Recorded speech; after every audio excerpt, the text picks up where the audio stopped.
Welcome back. It's 11:51 right now. Summer gatherings are in full swing, but we are still seeing a steady number of new COVID-19 infections.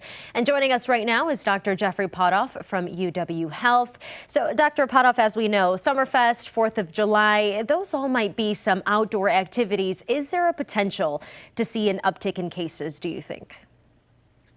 I think with Summerfest and 4th of July, it's unlikely that the cases that would get transmitted at those two events would lead to any kind of surge. We know now during this part of the pandemic that outdoor spaces are pretty safe for individuals. Likewise, with recent immunity, either through infection or through vaccination and boosters, most folks who are getting COVID-19 aren't having as severe of disease. So it might be an inconvenience for them, but it's less likely that they'll end up in the hospital.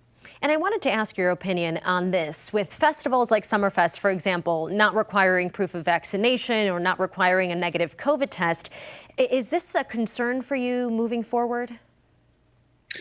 I would say not as much of a concern, other than it's something that individuals that are attending those events need to be aware of. It's exceedingly possible, probably likely, that a number of people who are going to Summerfest are going to have COVID. They may not know it. They could be able to spread it.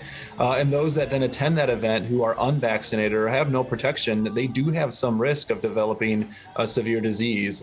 So I think, being vaccinated, being boosted, and then knowing that it's possible that you could get the disease at Summerfest, and then what you would need to do for the next week is something that folks should have top of mind as they head out to some of these fun activities.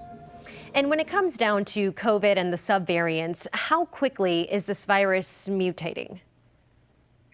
We are still seeing mutations at a fairly quick rate, and mutations really are directly linked to the number of new cases that are happening, not both here in the United States and around the world.